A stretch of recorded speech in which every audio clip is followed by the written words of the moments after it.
right, we're gonna start any minute now. Any minute now. Just give us a couple seconds, and then we'll just. All right, you ready, Neil? Just about. Okay, once the thing turns, I'll give it a good go.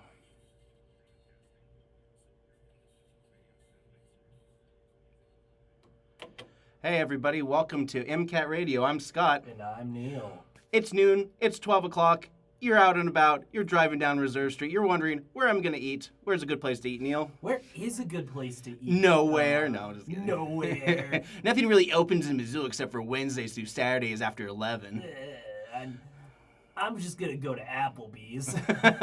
Nice, okay. Will you be having the apple or the bees today, sir? Well, if I want some hometown country, since that seems to be the theme, well, let's go to Crackle Barrel. And somebody posted on the old Reddit, a lone high heel on the intersection or the underpass of the Reserve Street. So if you get a chance, you could check that out. It's a real Cinderella story. It's a real Cinderella story. Our goal right now is to improv a whole thing of us finding the person who owns that high heel shoe. Here we are on the case. We gotta. It's city of Missoula. I've been here for a long time. There she is. She has the one shoe. Case solved. My name is Detective Dick Durbin. I run this city. Until I didn't. I'm a disgraced cop who became a detective. I don't know. Anyways, moving on. Let's talk about some other things, MCAT-related stuff happening. We have our spring break camp that's happening in April. Yes. So you guys can sign up your kids who are anywhere between the ages of 8 and 14. We do stop animation, filmmaking, movie making, all sorts of fun things, including editing, putting things together for green screen, and some overall fun times happening that spring break for MCPS calendar in the middle of April. Yeah. There's always something wacky that happens. It's fun. It's fun. We have a great time. I think last year we did our St. Patrick's Day special. It's kind of like a St. Patrick's Horror Day movie. Technically just ripping off the leprechaun at that point. Yeah. Turning people into chocolate coins and eating them. Fun stuff. And you can check that out on our MCAT YouTube page. Yep, MCAT TV Missoula. We post most and everything that MCAT has filmed here in the community. If you get a chance to see any of the MCAT-related media, you can go to MCAT.org to watch a video on demand, or you can watch it on our YouTube page at MCAT TV Missoula. And let's start off with a clip. If you're interested in learning about the history of the rattlesnake, they're doing lectures here at the Missoula Public Library, and MCAT films them. So here is Rattlesnake Stories, a history of land conservation in the Rattlesnake Creek watershed. So without further ado, here's this.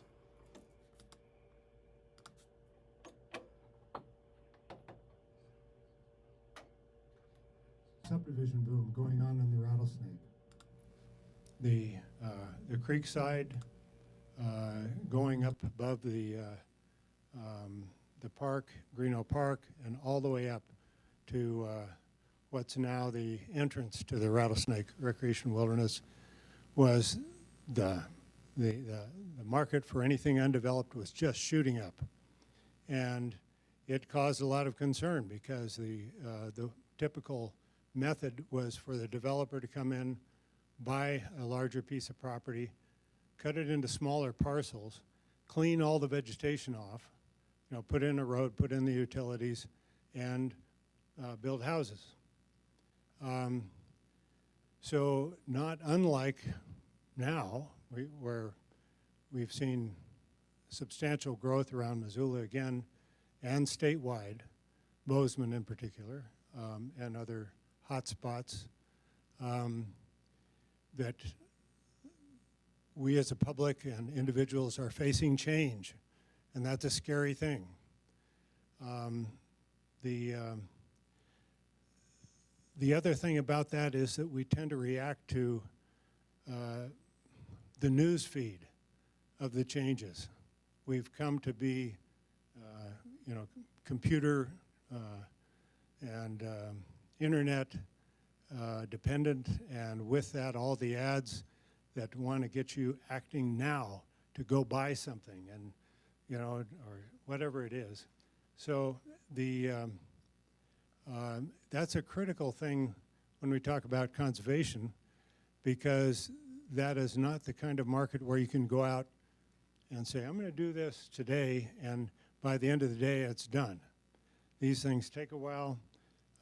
They have to be carefully addressed to work well. And it's also something that affects our ability to appreciate. Video, Rattlesnake Stories. This is our monthly video that we've done so far for the Rattlesnake folks. If you want to listen to them, you go to MCAT at MCAT TV Missoula on our YouTube page. We post it there, and video on demand at MCAT.org. Anyways, let's talk about some of the classes that we're doing here. Kicking things off with your class tonight. Tonight, Blender Mondays and Fridays. Tonight, 6 to 8. Come on down and learn 3D modeling and animation. I also teach it on Fridays from 4 to 6, but tonight it's 6 to 8. Nice. And you're also working on the editing process for MQuest. So yes, tell MQuest. people about the premiere episode. Yes, MQuest, Season 1, The Halls of Doug Murrin. Mm. Yes. Episode 1, Into the Depths. I don't know, I just named it just now, right off the top of my head. And how does Blender work into this? Yeah, so it's the show will be D&D. You're in the party, actually, Scott. Yes, I am. Yes, so we recorded a one-shot campaign, and I will be going ahead and designing everybody's characters with 3D animation. And this season, it's going to be a very PS1 look, because that sounds like fun to make. Yes, So, yeah. You've been obsessed with the PS1 models. You've been showing me some of the things you've done. Yeah. Just kind of like some interesting kind of looks. And I remember you did a PS1 version of my character, the Turtle. The Turtle. Yep. Turtleman. Turtleman. Teenage Mutant Ninja Turtle. So in D&D, they created a class of characters called Turtle, and it's basically just Teenage Mutant Ninja Turtles in the It's Master world. Oogway. It basically is. Yeah. Yeah, did you see the title card I sent? Yes. Yeah. Yep, I saw it posted on the Discord. Yeah. Some good stuff. Yeah, I'm really liking 3D, MQuest, all that kind of stuff. MQuest. Yeah. So yeah, I mean, you also told me that you kind of learned your lesson from before, having multiple cameras recording separately. You kind of want to use the TriCaster to kind of switch between shots. It would certainly be faster because then I don't have Yeah. to sit down and edit it, but then I lose control. Yeah, but you can also throw in a couple SD cards for coverage in That's case true. you need to be like, oh, the camera wasn't on the person that was supposed to be talking on this scene, so I'm going to refer to the card. That's true. Might give you a little bit more extra work, but most of all, you should be okay with that. Yeah. Well, and then, I got episode 1's main cut done, so now I'm just adding music, Nice. and then I'm starting on animation. Sweet. Yeah, right now the only character I've modeled is the Turtle, but soon we'll have a cat guy, an elf wizard, Nice. and a night lady. Oh, a regular wizard, too. Yeah, a regular wizard. Human. He's gonna be fun. Yeah. Actually, they're both elves. One of them's just an old elf. Old elf. Yeah, he's so old that he's an old elf. So what's the deal with the whole, like, elf age, where in some cases they're like, they live 1,000 years for every 1 year, or in some cases, like, well, they only live like 500 years.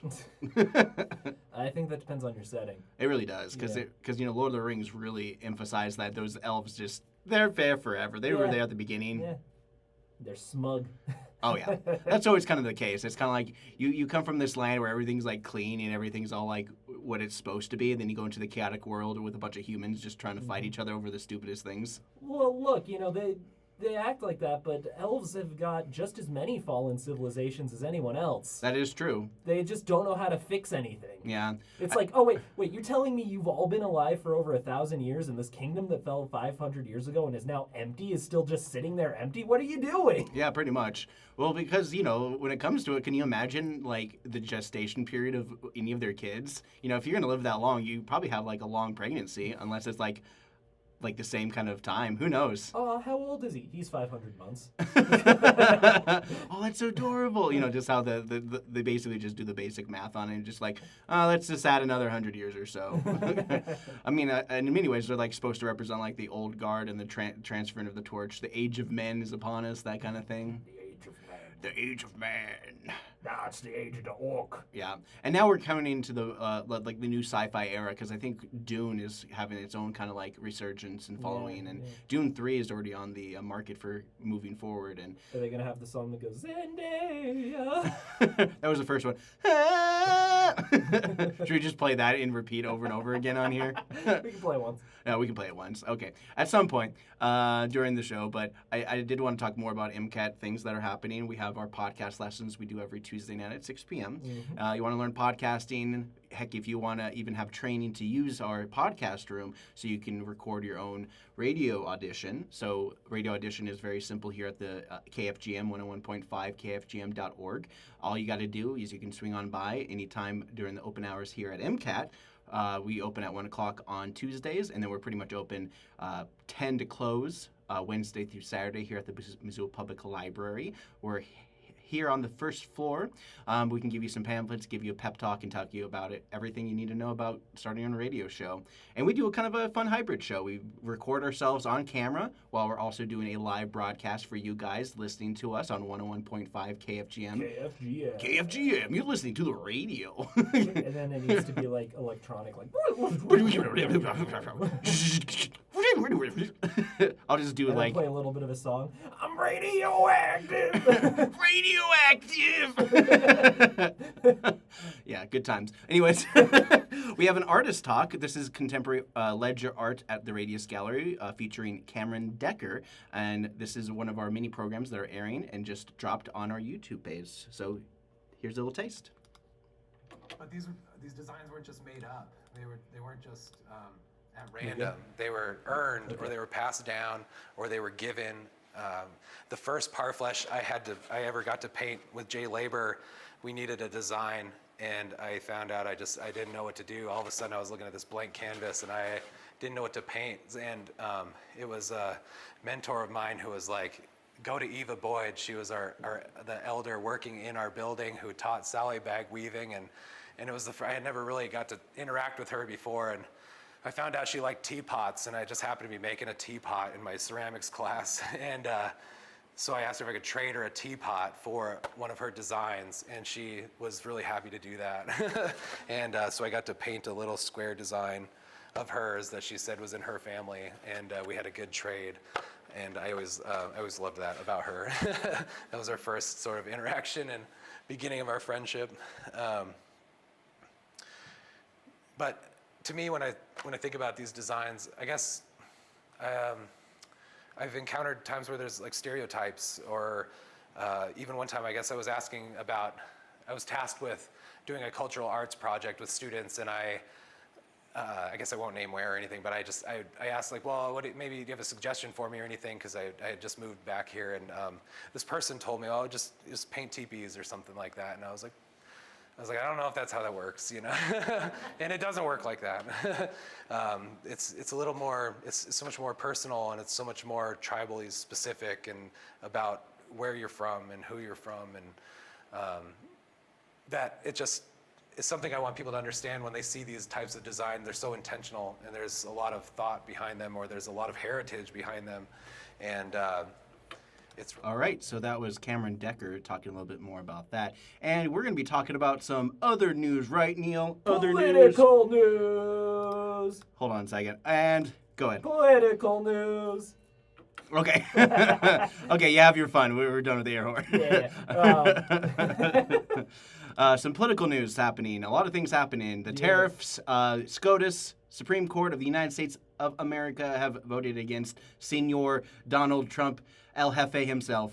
Yes. In local politics. And speculation. A United States 757 has landed at the Missoula Airport. At the Missoula International Airport? Yes, that's right. MSO. Yes. Yes. So there was some speculation. Is it J.D. Vance? Is it John Government? Is it Mr. Government himself? Mr. John Government? From what I know, is there's a lot of speculation on there for sure. There's a lot of back and forth. Not sure exactly what that's all about, but let's see what the news has to say a little bit more about that as well. Do you want to talk a little bit more about this? Yes, well, nobody knows so far, but there's speculation that it's Vice President J.D. Vance to visit Paws Up Resort. Mm-hmm. Yes. as of yet unsubstantiated from what I've seen. Some claim it's a training exercise. But so far, Reddit seems to have the story, and I haven't heard too much about it in the local news. Yeah. So right Come now on, it's just local news. Catch up. catch up to us. We have Reddit. We have Reddit. Ugh. But also here in Montana, the TikTok ban in Montana has finally lifted. Oh, yes. Did you remember that there was a TikTok ban in Montana? Yeah, did you notice was it enforced? No! It was a ban in name only, and since the U.S. company purchased the company, Oracle, Silver Lake, and MGX will control the popular social media app that is destroying young people's brains. Well, most social media destroys everyone's brains. But I did watch Have Fun, Good Luck, Don't Die. Oh, yeah? Last week. You saw it without me. I did. Betrayal. That's betrayal killing me. How was it? It was good. I really liked it for sure. It didn't have the same kind of like heart that you'd get from that long title of Everything Everywhere All at Once, like it seems to imply. But it does give you that kind of like feeling of like, oh, there is definitely something wrong with technology, and as it reflects human nature's need to consume, that is probably one of the reasons why AI is technically destroying us, because it reflects human nature. And humans are fallible. Yeah, that actually reminds me. I've been recently learning about the web revival movement, or the indie web revival movement, basically. Pre-Google? Sort of, yeah. Basically, a lot of people are making their own websites like it was 2003, getting off social media altogether and instead just having their own personal website, and those websites link to other similar websites. Yeah, and also bricking their phone. Yeah. Yeah, turning their phone into just something that's completely useless. Yeah. I find it very interesting. I've been actually thinking about that, too, is maybe going for a dumb phone. Yeah. Yeah. The little flip phone you can get at, like, Cricket. Yeah. And then just send phone I know calls. how to T9 text. T9 text. Oof. Ooh la la. T9 text. Whoa. Settle down there, son. Let's get you to bed, Grandpa. All right, we're going to tuck you in. Okay, I know you don't like your legs tucked. You want your feet free. Getting too specific with this one. Here's a lollipop. Don't worry, it's sugar-free. I want to play Brick Breaker on my flip phone. Well, I installed Tetris on there, so you have plenty of things Brick to... Breaker! Seriously, like when the Tetris came out with the Game Boy, it was like the most addictive thing out there. Oh, yeah. And there were stories just as much as we're talking today about brain rot. Yeah. And even with like radio, with kids like staring at the radio, you see old pictures of kids looking at the radio, because you're listening to the radio right now. Yeah, are you staring at the radio? What are you, some kind of freak? You're listening to MCAT Radio. That's so bad. Don't be mean to our listening audience. They're changing the channel right now. Hey, subscribe to our YouTube channel. Yeah, and speaking of AI, as we're talking a little bit more about it, Montana Free Press wrote an article kind of putting a stern warning out there for folks that Montana ranks third in AI data centers infrastructure. Yes. They're looking to speed up a lot of these centers to ignore community input, like they've done in like Oakland, not Oakland, California, but in Oklahoma, mind you. Oakland-homa. But big picture, it's an AI arms race against China, but the local cost begin and ends with your power bills because somebody has to pay for the electricity, and we all know that these will be the end of the white collar jobs that basically require certain levels of customer service that will be replaced by some kind of automation. Yes. This, furthering community disconnect, these companies thrive on while people putting the costs on the locals. I mean, that's kind of what's already been happening. And here in Montana, one of the reasons why where our grid is good. Our power grid is good. I mean, we only service like 1 million people or less than 1 million households in this whole entire state. Did you see that Google's AI overview just kind of broke down? No. Like just this morning, basically. What happened? People were just getting answers like with Reddit saying, "Oh, have you tried doing violence against yourself?" Oh, okay. And also the AI just repeating random words. So it's like, and in for then, and if for then, and just over and over again. That's crazy. Yeah, did you not see anything about that? No. Yeah. Yeah, I mean, yeah, it's crazy. It's just like had a stroke today or something. Really? I haven't heard anything about it. Which platform was doing this? Was it Google? It was the Google AI overview. Yeah. Just like that's what it is? Yeah. I'm not seeing anything on it, Yeah, really. I'm sure they probably jumped on that pretty quick, but Right, okay. especially with the whole like, have you considered hurting yourself? Right. It's like, Oof. Oh, that's not good. Ugh. Yeah, it was pulling answers from internet comments that said stuff like that. Wow. Yeah. Ugh, that's not good. Yeah. Yeah, and the thing about AI is they don't understand sarcasm. Nope. Yeah, they're just take things way too literal. Yeah. One of them I saw was like. And the internet's full of sarcastic comments all the time. Yeah, one of them I saw specifically said that you should just try jumping off the Golden Gate Bridge. Wow. Yeah. Here at MCAT, we do not condone any acts of violence or self-harm. Yes. To be clear. Yes. Yeah. You hear us Google AI overview? Yeah. And then, like, when you even think about AI, is like, they're supposed to be making our lives easier. Mm-hmm. That's kind of like the ultimate goal. It's like they're supposed to be solving math problems. They're supposed to be solving ways for us to colonize space, ways for us to breathe in space, essentially, not like with our lungs. When's it going to lower my rent? Exactly. Yeah, what has it done for us, the locals, as opposed to the very rich people and the very higher epsilons who are basically making AI movies and entertainment. AI movies. Yeah, I don't know. I mean, at this point, it seems like even YouTube is jumping on the monocle of like demonetizing YouTube videos that are basically AI view farming. I've been getting these AI ads for like a therapy service or something, but it's just like, are you depressed? Depression symptoms include. Yeah, it's really bad. Yeah, I mean that's the crazy thing about America. America is like the only place where they actually have ads for medical care. Yeah. It's kind of crazy when you actually think about it. Yeah, well, I just saw one yesterday that was like some kind of drug that was supposed to be used in conjunction with antidepressants, but always. they didn't really tell you what it was or how it worked. It was just like, you can use this. No, you literally listen to any of these commercials between Price is Right or Let's Make a Deal, and Price is Right. Yeah, you literally see all this stuff. Yeah. This is the kind of ads that you see where you see a bunch of old people having a good time, twirling their partner, and then jumping into a lake. Yeah. Yeah. Anyway, this is the Price is Right theme song. No, I'm not going to play it. No. But yeah, some interesting things. And then also at the same time, there's like with this detachment that's going on here and around, like even Missoula is dealing with the fact that we're dealing with outside investors and outside folks, buying up properties and raising the rents. And, Harvey Tenants, they had a launch party for their Harvey Tenants Union. And here's a little quote from Jackie, one of the residents of Harvey's mobile park home. I was forced to retire because of chronic health issues. I could no longer continue working, and it became clear that I needed to downsize to survive financially.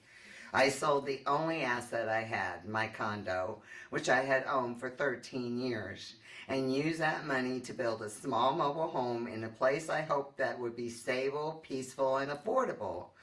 Before moving, I researched nearly a dozen mobile home parks in Missoula.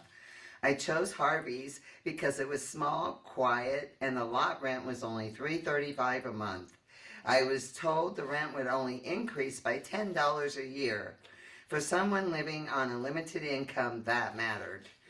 And for a while, Harvey's owners kept up their side of the bargain. The first 3 years, there was a $10 increase, and the fourth was $25, which was still reasonable. But everything changed when Oakwood bought the park. The rent went up over 70%. My rent didn't go up $10 or even $25.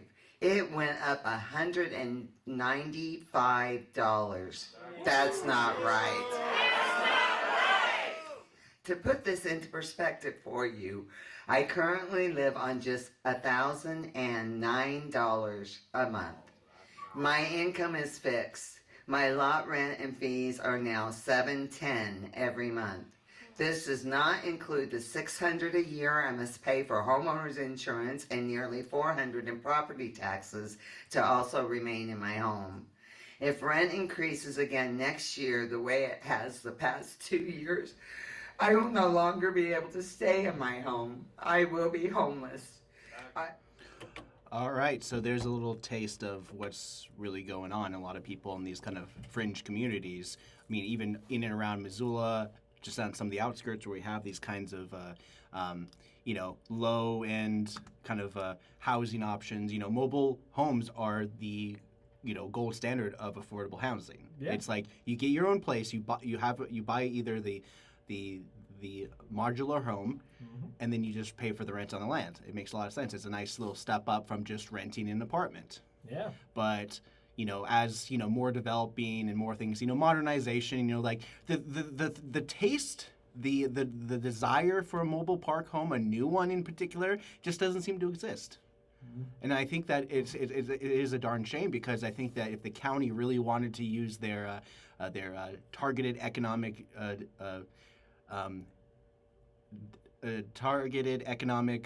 districts, the TEDs, I mean, you could they really would build up some manufactured homes. Yeah, they could use the TEDs to help reinforce and kind of help build this, and help the government subsidies to use and have these hookups ready and available for these new mobile parks. So if they could create mobile parks, but unfortunately the bigger picture has a tendency to be like, oh, we need higher density, we need to have more dwelling units.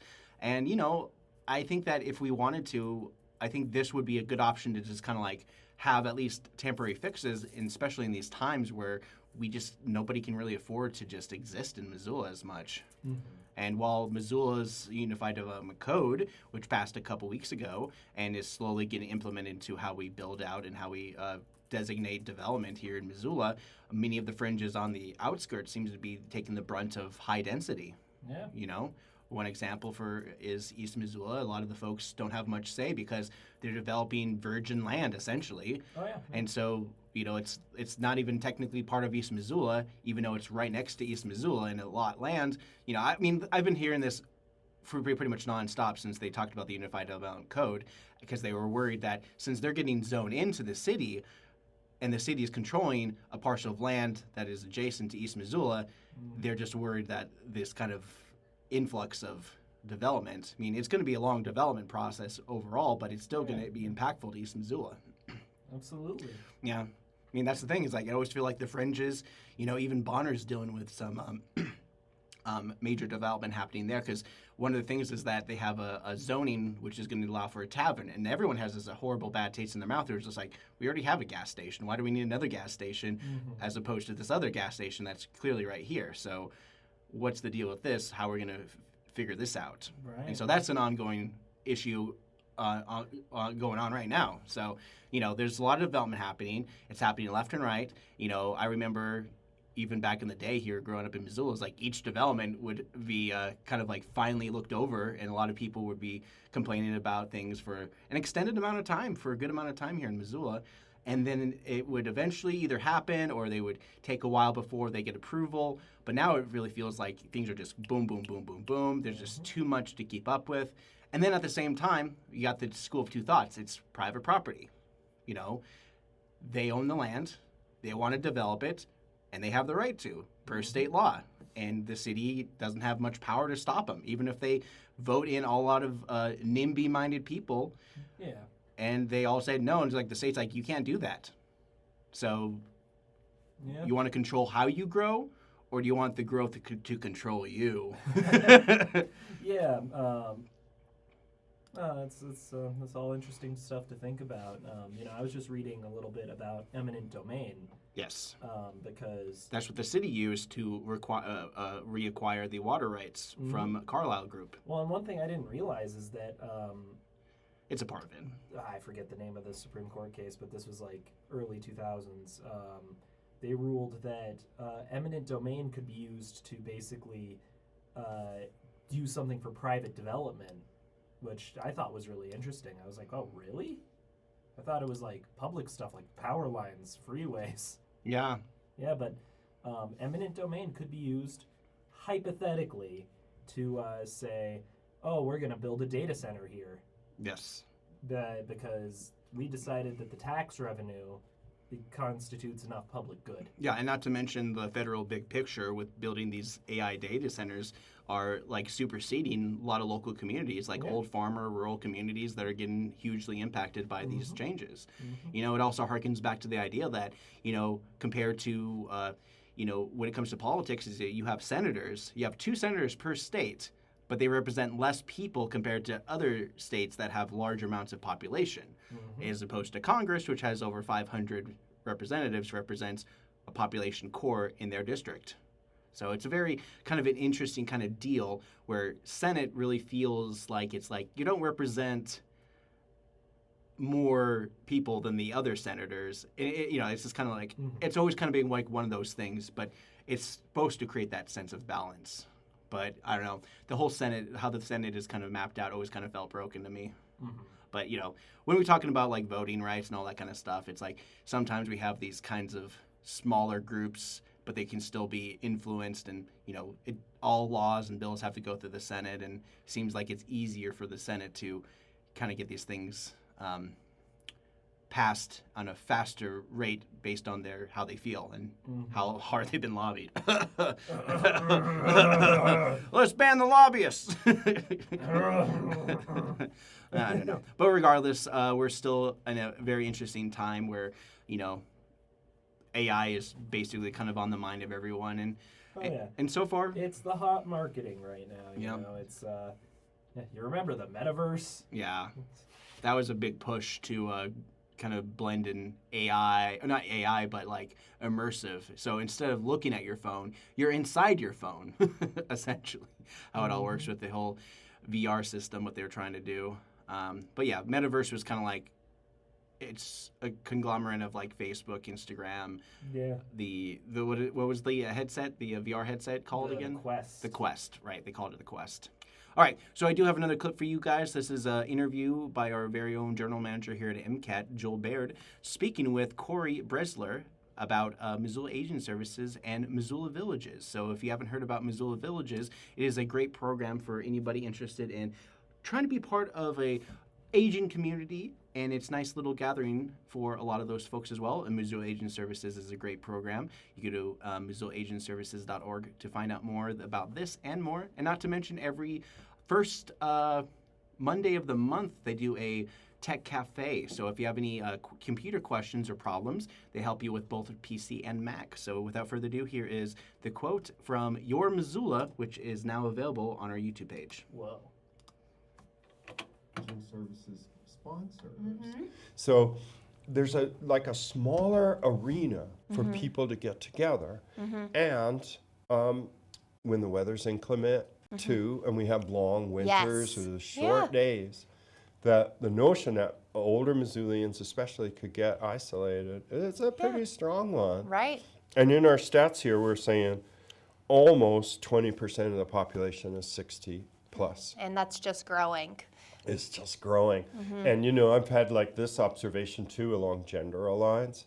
Like sometimes, because my house is so close to Missoula Currents, there's a swimming pool there and there's a hot tub. Yeah. But when I go and there's swimmer size or whatever, it's all gals. Yeah. It's all gals. Yeah. And then there's like these guys isolated, you know, or there'll be like a guy in the hot tub and they're like, is it cold enough for you? It's just like, it's pretty stilted among guys, and especially older guys, where they could tend to isolate themselves more because they've been socially conditioned to be independent, to be emotionally unreactive, et cetera, et cetera. Yeah, we're really trying to make sure that the programs that we're bringing to this also kind of bring, you know, some older gentlemen together, and that they feel more comfortable, because we do see that you know, older women typically feel more comfortable going and getting lunch. How many people have book clubs? Right, exactly. All gal book clubs. I got like 5 gal pals that all have book clubs. And I'm like, when you guys at the book club? They're like, no, it's just us girls. Yeah. Oh, yeah. And then we think of these clubs that Missoula used to have. It just came back from City Council chambers. That was the Moose Lodge in its day. Yeah. The Elks, right around the corner from the library, they're struggling to have people. And of course, the Masons, another great building. So when we look at these large buildings in Missoula, they were once the home of fraternal organizations that have just got, it's nobody's fault. It's just the wash of time has gotten them off. Right. And all right, so that was a little taste of your Missoula, and you can watch that anytime on our YouTube page at MCAT TV Missoula, and it will be airing on our channel 189 this month up until as long as they can. Honestly, we try to post and try to make videos by Missoula for Missoula, and you can watch all those at MCAT.org as well. You're listening to 101.5 KFGM. Missoula. Oh, Missoula, Frenchtown, the Bitterroot, and worldwide. Come on, you got to give me something, Neil. You got to give me something. Yeah. Animeals is currently looking for food donations as they face a food shortage. So if you have any extra cat food, you can drop it by their location, and you can learn more at www.animeals.com. Yep, they act as a animal food bank for a lot of people who are struggling financially. Much like the Missoula Food Bank helps with people, and they are usually open most days. I believe they're open Monday, Wednesday, and Fridays from 10 to 5, and then they have shorter days on Tuesdays and Thursdays. I should actually look this up real quick. Oh, hey, I just found the picture of the Lone Heel. Lone Heel? Yeah, over on Van Buren. Ah, okay. No, sorry, on North Reserve. So the food bank hours are roughly 10 a.m. to 7 p.m. Monday, Tuesday, Thursday, and then Wednesdays, Fridays is from 9 a.m. to 1 p.m. and Friday 10 a.m. to 1 p.m. and then Saturday, Sunday they are closed. They are also a community center to help people get the right connections that they need, especially for people who have food insecurity and also housing insecurity as well. So they're another branch of helping you find solutions to your housing shortcomings as well. All right, so MCAT is also doing editing lessons on Wednesdays. Editing lessons on Wednesdays, yes. If you'd like to learn to video edit, come on down Wednesdays at 6. Yep. Yes, I always forget. We have 2 of them. Yep, on Wednesday at... Yes, 2 to 3, and of course, 1 from 6 to 7. Yep, just learning basically Final Cut Pro and or Adobe Premiere, depending on your preferences. We're here to help you along the way. We're usually open Tuesdays through Saturdays just to help people regardless of what time, just with their basic video editing, have computers and systems here to help. A movie, a TV show, a radio show, a podcast, an animation, come on down to MCAT. We'll help you get started. Exactly. It's a great way, and we also provide digital services for folks who want to digitize their old home movies. So if you have any home movies, you can bring your tapes down to MCAT. Just bring a hard drive and your stuff, and we'll get it on that hard drive. Tell them Neil and Scott sent you. Tell them Neil and Scott sent you. And we'll be like, that's us. We're sitting at the desk. We're right there, yeah. Oh, that's me. Yeah. Oh, yeah, that's us. Having a good time here.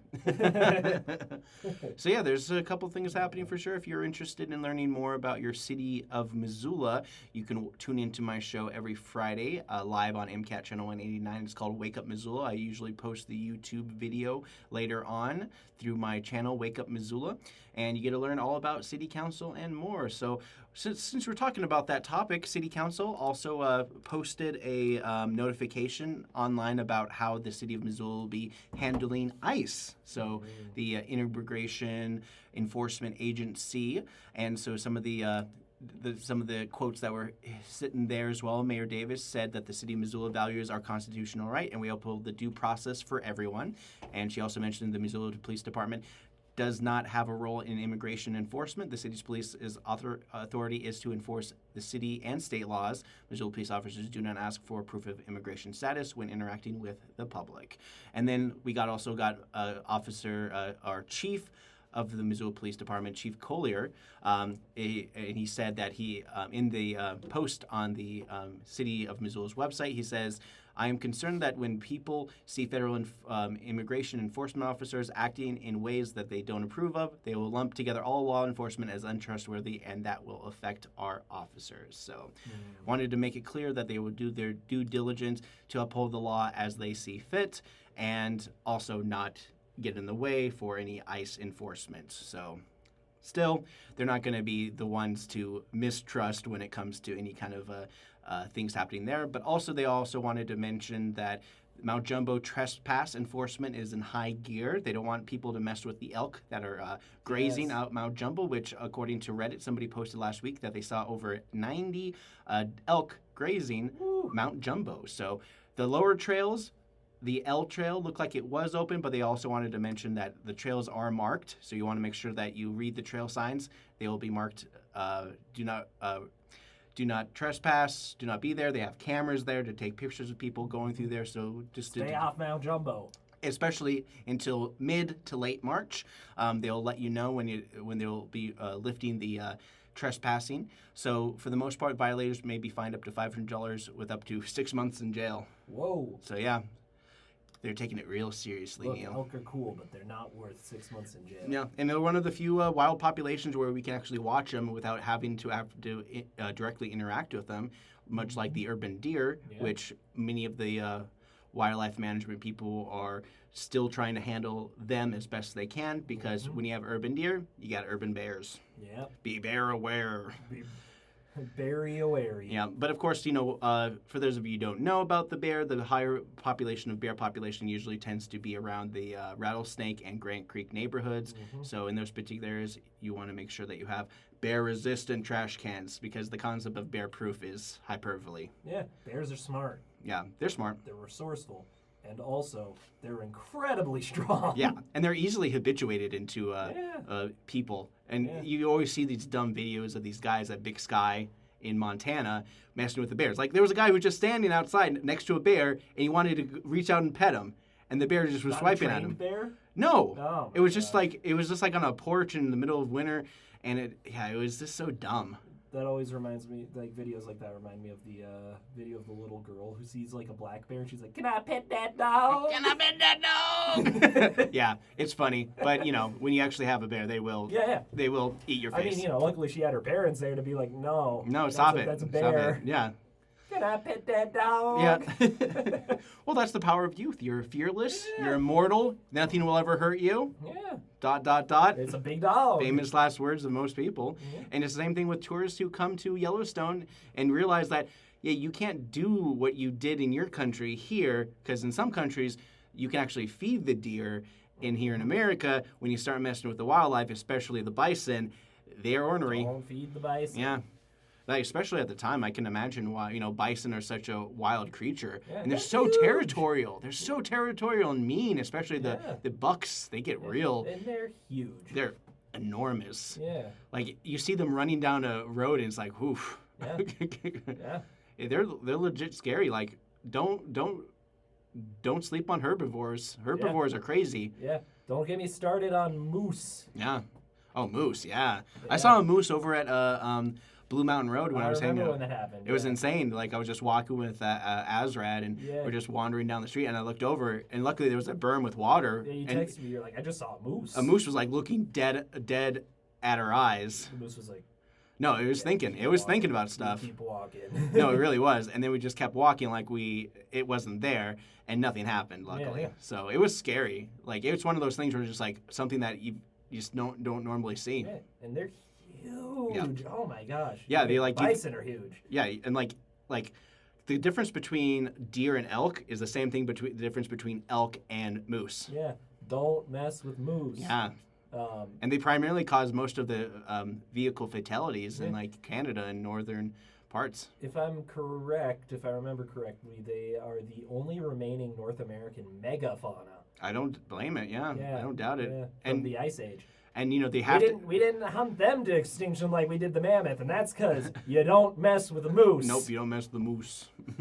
They're just usually chill-looking creatures too. Even when they're attacking you, they look chill. They don't look angry ever. Yeah. They look like they're just like stone-faced killers. Everything they do, it's out of necessity, not out of passion. Yeah. Oh no, for sure. It's insane just to kind of see those things. And they're like, that was one of the reasons why Missoula's baseball team changed the name, because that one moose came through town and was like, hey, let's change ourselves to the Paddleheads. Yeah. I remember once in the house I grew up in, my dad still owns it. Shout out Steve. Nope. Moose and its baby walked by. Oh, that's cute. Yeah, and we were like, okay, we're just gonna stay inside. You have to. Yeah, because That's a mama moose. Mama moose, yep. Mama moose. Aren't the female moose bigger than the males? I think so, yeah. Yeah. Yeah, it's crazy to think about. Yeah. Yeah. Oof. And speaking of animals, iguanas in Florida are freezing up because of all this winter talk. Winter? Yeah. Where? They said that Where's because the winter? because of exactly. Here in Missoula there's like no winter. All other winter in the northern Arctic winds are pushing down as far as Florida, where even Florida is getting more snow than Montana. Just kidding. That's definitely I'm speaking out of my butt, but they have gotten snow. And their iguanas are freezing and falling out of trees. Are they the invasive iguanas? Yes. Okay, Yeah. well, that's fine. All iguanas in Florida are invasive. Really? I thought they had a native species. No. It was all just exotic pets that are brought in. Yeah. And yeah, the invasive. I mean, look, the Everglades has a lot of crazy native species. And apparently all it takes is like 40 to 50 degree temperatures for iguanas just to like go into hibernation, just fall off the tree. Wow. And if they are in there longer at that colder temperature, they just die. Yeah. And it's just like, it's kind of crazy to think about, like and a lot of experts in that area, because I was doing a little bit more research on this, that they expect tens of thousands of these invasive species to just die from the cold itself. All right. Yeah. All right. Climate change win. Yeah. And not to mention, New York, they had their 15 inches minimum for the big blizzard that's happening. Oh, yeah. Yeah, it's insane. Where is it? And there's always going to be some interesting stories coming out of this, which brings me to my next segue. Tell us something. So this is a live storytelling event with the theme self-evident. So this was something that we recorded last month, and we posted on our YouTube page all 2 hours of this. And this is the part of the video where they're talking about all the write-in stories that people had. Maybe like they do these things where people can write on a card and just do basic stories. And so without further ado, here is this.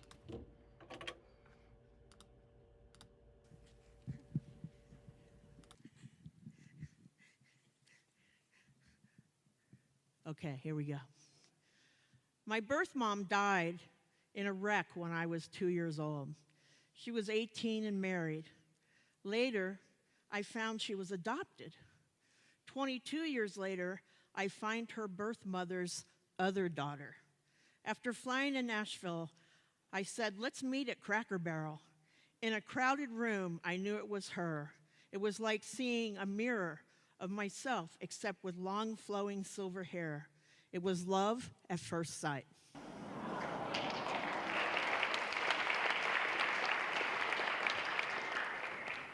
G.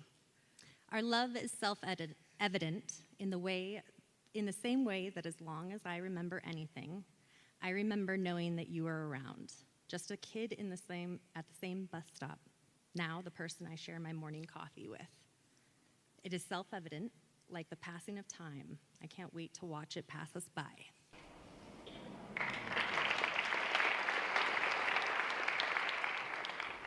We hold these truths to be self-evident.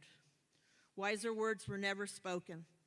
The first time I gave an IM injection in nursing school, I hit bone on a thin 80-year-old woman's hip, and it became self-evident that nursing was maybe not for me.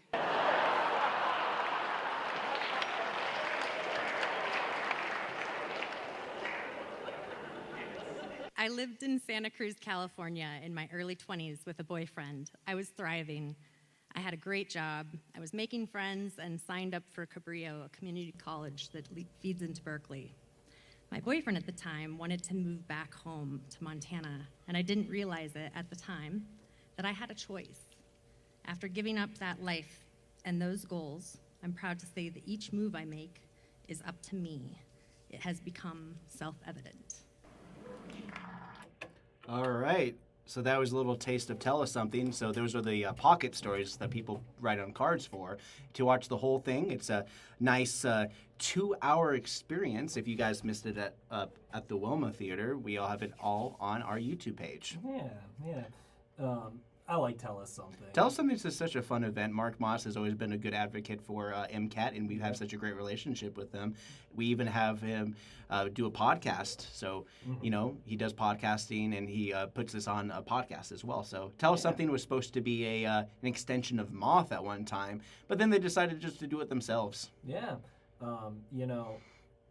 my wife showed me this other podcast that did remind me of Tell Us Something, just a little bit, but it's called Mortified, and that podcast is really funny because it's people just writing from when they were younger, whether that be like a screenplay or like a diary. Those are always great. It's hilarious. They're always every so single good. time. They're so good because like at the time when you're like write something when you're a cringy teenager, especially if you're like an emo kid, it's just like darkness, blood, God, the blade is sharper than my mind or something like that. I don't know. While you were partying, I studied the blade. That's pretty funny. Yeah. So that's a podcast recommendation for you too. Right. Listen to the Tell Us Something podcast. Go check out Mortified. They're both they're like Tell Us Something has funny stories. It's got touching stories. Nice. It's got tragic stories. But Mortified, it's always hilarious. Nice. Yeah. Yeah, I used to really like NPR when I was just fresh out of college because that's what you do when you're fresh out of college. You listen to NPR a lot. Yeah. I went to college! But anyways, I really liked a lot of their Radio Lab and Bullseye, some of their interviews that they've done through NPR and extensions. And then, of course, Montana Public Radio is a good resource as well. They don't produce as much news as I would see with KPAX, ACI here locally here in Missoula, but it's nice to have those kind of extensions, and it really does feel like we're getting more and more news where it really feels like a lot of the local news is kind of getting shoved to the side. And I heard a lot of great things about some community things that are happening in Missoula. Don't drink salt water. It is a great play written for indigenous folks as well. It talks a very intense journey in the 19th. Let's see. I should look this up just to get more of a. You can't fool me, Plankton. I listen to public radio. So let me look up the synopsis of this play that's playing right now. Can't drink salt water. It's a powerful new play by Missoula playwright Kendra Milanchuk. Potter, running at the Theater, and it just ran its last night, and it addresses the missing and murdered Indigenous people crisis and trafficking through stories of a mother searching for her daughter and a trafficking survivor. So this is through the Montana Repertory Theater. So a lot of stuff happening there, but it was, I heard a lot of great things about it, a lot of great cultural relevance here in the state of Montana, and it's kind of funny because somebody on Reddit also posted that they were really impressed that Montana actually has a deep, rich history when it comes to Indigenous history in general, also taught to the school kids in public schools here in Montana compared to their states on the east side of the Mississippi. So most of them are never really taught those kind of lessons back in the day, which is also kind of you never know what you're being educated based on where you're from, because it's some things are just missing in other states. It's true. Because even when I see some of the new classes that my niece and nephews take, it really kind of takes me back. It's oh yeah, that's right. They have robotics now. We never had that when I was growing up. I wish I had robotics. I wish I had robotics too. They kind of started off as a club. They still do a club of obviously, but they kind of feel like they're a little bit more integrated into the typical learning education process. Not to mention most teachers who are English teachers or math teachers, they've always kind of moonlight as as a coaches. Sometimes they do extra. My high school math teacher was the basketball coach. Yeah, it always feels like you have to have you must be a math teacher to be a coach. It always feels like it's a quasi requirement for most guys. It's the secret skill of the coach. Math. Maybe you should get a geometry one as a kid. All right, so we have about a couple more minutes left in the show. Do you have any recommendations for songs, Neil? Oh, well, you were going to play the Dune one, weren't you? Oh, yeah, we have some time for Dune. Dune music, Scream. I don't know, let's... Zendaya. I guess this would be the one that works. All right, here it is. Dune music.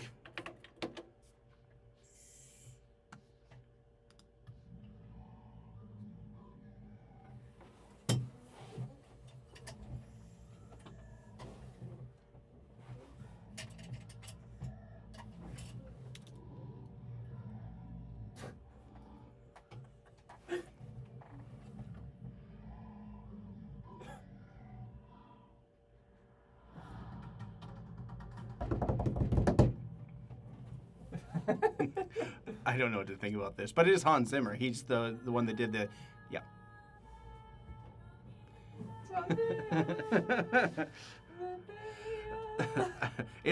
She must be proud to think that that's the song that reminds people of Zendaya looking slightly to the left.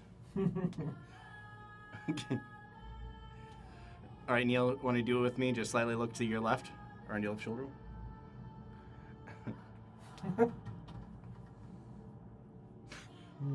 Zendaya. So.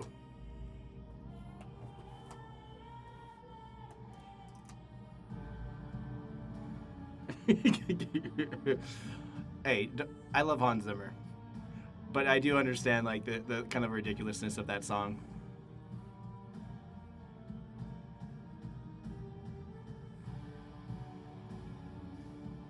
Anything else you want to play? Because we're pretty much wrapped up. Let's see. Because this one has about another minute and a half left on this guy, and we have technically like 5 minutes. We could end early. It doesn't really matter. We can just give our goodbyes and do that kind of stuff. I'm not really...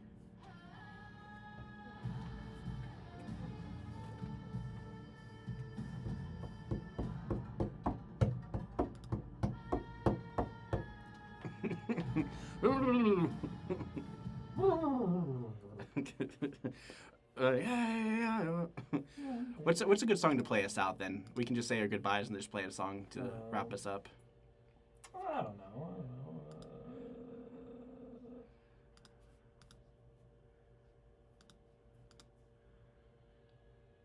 Godzilla. Okay. Godzilla -1 soundtrack. I meant the Blue Oyster Cult one. Oh. Godzilla. Or we could maybe Psycho Killer by the Talking Heads, because there's a new Psycho Killer movie. We'll do Blue Oyster Cult. I like that one.